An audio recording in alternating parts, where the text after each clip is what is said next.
65% के पास electricity India में आज भी थर्मल पावर प्लांट से जनरेट होती है और 85% कंट्रीज इलेक्ट्रिसिटी जनरेट करने के लिए सबसे ज्यादा थर्मल पावर प्लांट यानी कोयले पर ही डिपेंडेंट है। 500 मेगावाट इलेक्ट्रिसिटी जनरेट करने के लिए थर्मल पावर प्लांट पर 250 टन कोयला हर घंटे में फूंक दिया जाता है, सोच सकते हो आप। और इसके बाद में थर्मल पावर प्लांट की एफिशिएंसी रहती है सिर्फ 30 से 35%, यानी 100 केजी आपने कोल जलाया तो सिर्फ 30 से 35 केजी कोल ही सिर्फ इलेक्ट्रिसिटी में कन्वर्ट हो पाएगा, बाकी के लॉसेस हो जाएंगे। और कोल बनता है पेड़ पौधों से, तो यदि आप इलेक्ट्रिसिटी वेस्ट कर रहे हो तो इनडायरेक्टली इन्वायरमेंट को नुकसान पहुंचा रहे हो। तो इस वीडियो में डिटेल में समझते हैं इलेक्ट्रिसिटी कैसे जनरेट होती है थर्मल पावर प्लांट पर। सबसे पहली ज़रूरत इलेक्ट्रिसिटी जनरेट करने के लिए होती है पानी की। तो यदि आपने देखा हो कोई भी पावर प्लांट होता है वह पानी के सोर्स के पास में ही लगाया जाता है, चाहे वह थर्मल हो या न्यूक्लियर पावर प्लांट हो या हाइड्रो पावर प्लांट हो। तो सबसे पहले कोयले को कोल माइन से पावर प्लांट तक ट्रेन की हेल्प से लाया जाता है और इस कोयले को खाली किया जाता है कोल यार्ड के अंदर। कोल यार्ड वह जगह होती है जहां कोयले को पावर प्लांट में रखा जाता है कोल मैनेजमेंट के लिए, और यह कोल यार्ड अराउंड 50% के आसपास जगह पावर प्लांट की कंज्यूम कर जाता है। इंडिया में 2018-19 के ईयर में 622.22 मिलियन टन कोयला इलेक्ट्रिसिटी जनरेट करने के लिए यूज हुआ, और यह कोयला या तो जमीन खोद कर निकाला जाता है या फिर पेड़ों को काट कर बनाया जाता है। जैसे कोल इंडिया लिमिटेड एक बिगेस्ट कोल माइनिंग कंपनी है इंडिया की। तो जब इस कोल को खानों से निकालकर पावर प्लांट तक लाया जाता है तो इसमें बहुत सारी इम्प्योरिटीज होती है। तो सबसे पहले इसमें से बेस्ट क्वालिटी के कोयले को अलग किया जाता है, फिर इस साफ किए हुए कोयले को कन्वेयर बेल्ट की मदद से भट्ठी तक पहुंचाया जाता है। पर भट्ठी तक पहुंचने से पहले इसको एक और प्रोसेस से गुजरना पड़ता है जिसको कहते हैं पुल्वराइजेशन की प्रोसेस। सीधी भाषा में समझे तो इसमें कोयले को एकदम बारीक पीस दिया जाता है बॉल मिल की हेल्प से। और कोयले को इसलिए पीसा जाता है ताकि जहां भट्ठी में कोयला जलता है वहां पर कोयला पूरा अच्छे तरीके से जल सके, एवरी सिंगल एटम जो कोल का है उससे पूरी एनर्जी निकल सके। तो जब यह पिसा हुआ कोयला इस आग की भट्ठी में जलता है तो इस भट्ठी के ऊपर लगा रहता है यह बॉयलर, जिसको आप देख सकते हो। तो इस बॉयलर की इन पाइपों के अंदर पानी घूमता रहता है और इस भट्ठी की आग से यह पानी गर्म होने लग जाता है। इस बॉयलर के अंदर पानी को इन पाइपों के अंदर इसलिए घुमाया जाता है ताकि इन पाइपों के चारों तरफ से आग लग सके और पानी जल्दी से गर्म हो सके स्टीम बनने के लिए। बॉयलर के अंदर जो पानी यूज होता है वह मिनरल फ्री वाटर यूज होता है, क्योंकि पानी को जब मिनरल होंगे तो पानी को ज्यादा टाइम लगेगा गर्म होने में और स्टीम बनने में। अब बात आती है बॉयलर में पानी कहां से आता है। तो बॉयलर में पानी आता है इकोनोमाइजर से, और इकोनोमाइजर एक छोटा सा टैंक जैसा होता है जिसको आप देख सकते हो। और इस इकोनोमाइजर को सेट किया जाता है इस आग की भट्ठी के पास में एकदम टच करके, ताकि पानी बॉयलर में जाने से पहले इस भट्ठी से थोड़ा गर्म हो जाए। और इस इकोनोमाइजर में पानी कहां से आता है उसकी अपन आगे बात करेंगे, वहां पर आपको अच्छे से समझ आएगा। अब जो यह थर्मल पावर प्लांट है इसमें इस आग की भट्ठी को लेकर दो प्रॉब्लम सबसे बड़ी आती है। पहली, जब इतना मिलियंस ऑफ टन कोयला जलता है तो इससे बनने वाली जो राख होती है उसका मैनेजमेंट का। अब आप सोच सकते हो कि 500 मेगावाट इलेक्ट्रिसिटी जनरेट करने के लिए 250 टन कोयला हर 1 घंटे में जलाया जाता है। और जो दूसरी प्रॉब्लम है, जब कोयला पिसी हुई फॉर्म में जलता है तो इसको धुएं की फॉर्म में चिमनी से होते हुए इन्वायरमेंट में उड़ने का डर रहता है, क्योंकि यदि इतनी मिलियंस ऑफ टन कोयला में से यदि 1 टन कोयला भी उड़ गया तो कुछ ही दिनों में शहर में काले बादल छा जाएंगे। तो इस गर्म राख को मैनेजमेंट के लिए सीमेंट की फैक्ट्री में भेज दिया जाता है जहां सीमेंट बनती है। और बहुत से सीमेंट के प्लांट तो ऐसे भी है जिनका खुद का पावर प्लांट होता है इलेक्ट्रिसिटी जनरेट करने के लिए। दूसरा, जब कोयला जलता है तो जो कोल के भारी पार्टिकल होते हैं वह तो नीचे बैठ जाते हैं, पर जो हल्के पार्टिकल होते हैं वह फ्लू गैसेस के साथ में उड़ने लगते हैं। तो इन फ्लू गैसेस को एनवायरनमेंट में छोड़ने से पहले इलेक्ट्रोस्टैटिक प्रेसिपिटेटर से गुजरना पड़ता है, जिसको शॉर्ट में बोलते हैं ESP। और यह इलेक्ट्रोस्टैटिक प्रेसिपिटेटर लगा रहता है जो पावर प्लांट की चिमनी होती है उसमें। तो यह ESP जो जले हुए कोल के पार्टिकल्स होते हैं उनको अलग कर देता है और जो गर्म हवा होती है उसको एनवायरनमेंट में छोड़ देता है, और उसी उड़ने वाली राख को बोलते हैं फ्लाई ऐश। और दोस्तों, यह इलेक्ट्रोस्टैटिक प्रेसिपिटेटर ही यह वह डिवाइस है जो एयर पोल्यूशन को कम करता है। यह एयर में जो भी स्मोक और गैस के पार्टिकल होते हैं उनको रोक लेता है और जो गर्म एयर होती है उनको एनवायरनमेंट में छोड़ देता है। तो इस डिवाइस का यूज करके फैक्ट्रीज की चिमनी पर लगाकर पोल्यूशन को काफी हद तक कम किया जा सकता है। अपन थोड़ा आगे बढ़ते हैं। जब बॉयलर में पानी को बहुत ज्यादा गर्म किया जाता है तो वह स्टीम बनने लग जाता है, और यह जो बॉयलर की स्टीम होती है इसका टेम्परेचर होता है 550 डिग्री से लेकर 1000 डिग्री सेल्सियस तक। तो जब बॉयलर से इस हीटेड स्टीम को कलेक्ट किया जाता है तो इस हीटेड स्टीम को हाई प्रेशर के साथ में टरबाइन पर छोड़ा जाता है, और टरबाइन जुड़ी रहती है एक शाफ्ट के थ्रू जनरेटर से। तो जब टरबाइन घूमती है तो जनरेटर भी घूमना शुरू कर देता है। अब यह टरबाइन भी कई टाइप के होते हैं, फ्रांसिस, केपलन, इम्पल्सिव।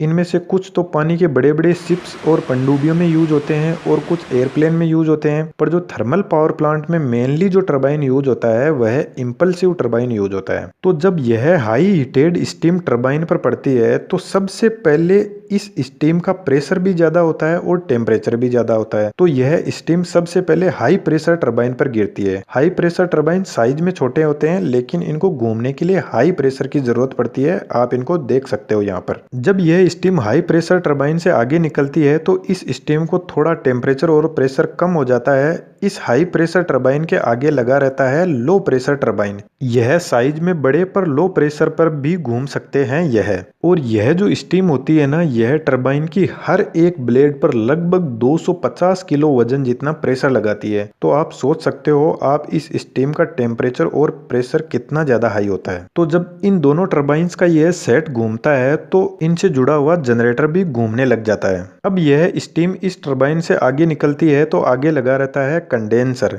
और यह कंडेंसर के थ्रू स्टीम को ठंडा करने के लिए कूलिंग टावर के पास में भेज दिया जाता है, क्योंकि इतनी हाई टेम्परेचर वाली स्टीम को इन्वायरमेंट में छोड़ना बहुत ही रिस्की है। अब यह जो कंडेंसर है ना, इसकी बहुत ही गजब का काम है। यह एक तरीके से इंजीनियर्स का बहुत ही जबरदस्त दिमाग है। कैसे, वह देखते हैं। जब गर्म स्टीम टरबाइन से कंडेंसर के पास में आती है तो कंडेंसर इस स्टीम को ठंडा करने के लिए कूलिंग टावर के पास में भेज देता है, और जब यह स्टीम ठंडा होकर पानी के रूप में कूलिंग टावर से वापस दूसरे पाइप में कंडेंसर के पास में आती है तो इन दोनों पाइप को एकदम पास पास में सेट किया जाता है इकोनॉमिकली बेनिफिट के लिए। कैसे?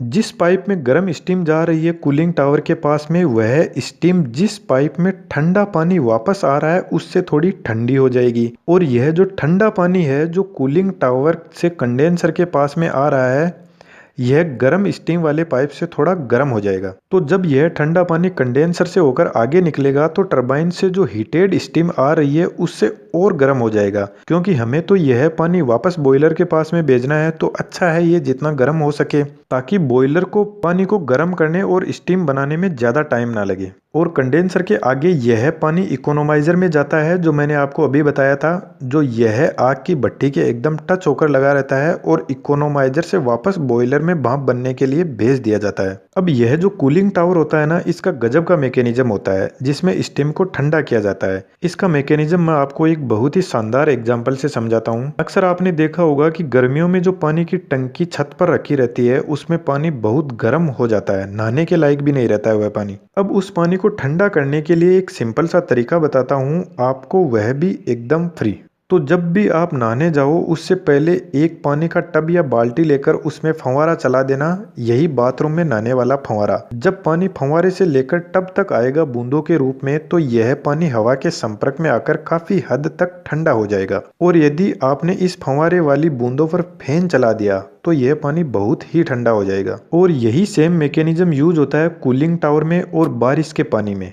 बारिश का पानी आप देख लेना बहुत ही ठंडा रहता है, इतना ठंडा कि कई बार तो बर्फ बनकर नीचे गिरता है, जिसको हम ओले बोलते हैं। जब स्टीम को कूलिंग टावर में ऊपर से नीचे की तरफ गिराया जाता है फंवारे से, तो रास्ते में हवा के संपर्क में वह ठंडी हो जाती है और पानी में भी बदल जाती है। और कूलिंग टावर आप नीचे से देख सकते हो खुला रहता है, इसमें नेचुरल हवा एंटर होती है नीचे से और स्टीम को ठंडा करके ऊपर निकल जाती है। और इस हवा के साथ में कुछ स्टीम भी एनवायरनमेंट में फैल जाती है, पर इसका कोई नुकसान नहीं है क्योंकि यह सिर्फ पानी है। कूलिंग टावर में नीचे की तरफ पानी रहता है और यह पानी जब पावर प्लांट को किसी नदी या तालाब के पास में सेट किया जाता है तो पंप से खींचा जाता है और यह पानी स्टीम को ठंडा करने के लिए काम में आता है, और बाद में यही पानी आगे बॉयलर के पास में जाता है गर्म होने के लिए। अब यह जो जनरेटर घूमता है टरबाइन से 11,000 वोल्ट यानी 11 केवी तक जनरेट करता है। यह जनरेटर फेराडे के लॉ ऑफ मैग्नेटिज्म पर काम करता है और इस पर मैंने डिटेल में एक सेपरेट वीडियो बनाया है। इस आई बटन पर क्लिक करके आप जरूर देखना, आपका बहुत नॉलेज बढ़ेगा। अभी तो इलेक्ट्रिसिटी सिर्फ जनरेट हुई है, इसको हमारे घरों तक पहुंचने के लिए बहुत लंबा सफर तय करना है। यह जो पावर प्लांट की पूरी प्रोसेस होती है यह ऑटोमेटिक होती है। इन बड़े बड़े टरबाइन जनरेटर और कोल को मेंटेन करने के लिए बहुत सारे लोग लगे रहते हैं जो इस जनरेटर बॉयलर की हर एक सेकंड की परफॉर्मेंस चेक करते रहते हैं,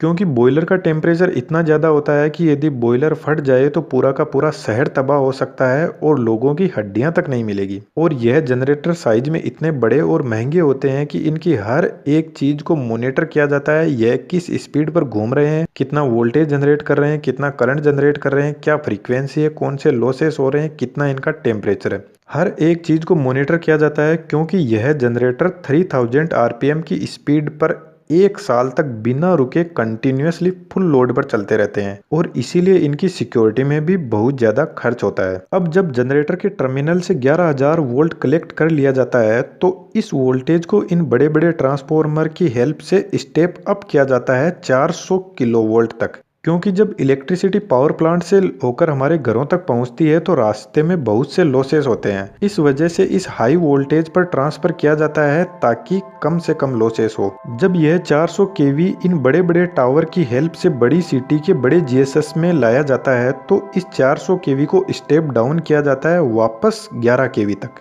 अब इस ट्रांसमिशन लाइन का भी बहुत ध्यान रखना पड़ता है। इसका भी load flow every time check किया जाता है क्योंकि इनमें 4 लाख वोल्ट से जो इन पर इफेक्ट पड़ता है वह बहुत ही जबरदस्त होते हैं। तो जब इन बड़े बड़े ट्रांसफॉर्मर से इन 400 केवी को 11 केवी तक स्टेप डाउन कर लिया जाता है तो इस 11 केवी की लाइन की हेल्प से हमारे घरों तक ट्रांसफर किया जाता है। और यदि आपने देखा हो तो इस 11 केवी को घरों में यूज करने से पहले हमारी गली के नुक्कड़ या घरों के पास में एक छोटा ट्रांसफॉर्मर लगाया जाता है जो इस 11 केवी को 400 वोल्ट तक स्टेप डाउन करता है। और इस 400 वोल्ट में 3 फेज और एक न्यूट्रल वायर होता है, तो एक फेज और एक न्यूट्रल वायर लेकर हमारे घरों में 220 वोल्ट की इलेक्ट्रिसिटी पहुंच जाती है जिसको हम काम में लेते हैं। और घर की शानदार सुविधाओं में बैठकर बोलते हैं कि यार लाइट क्यों चली जाती है। इलेक्ट्रिसिटी तब कटती है जब या तो कोई फॉल्ट आ जाता है या फिर कभी लोड बढ़ जाता है, वरना पावर प्लांट में इलेक्ट्रिसिटी 24 घंटे और साल के 365 दिनों में एनी टाइम अवेलेबल रहती है।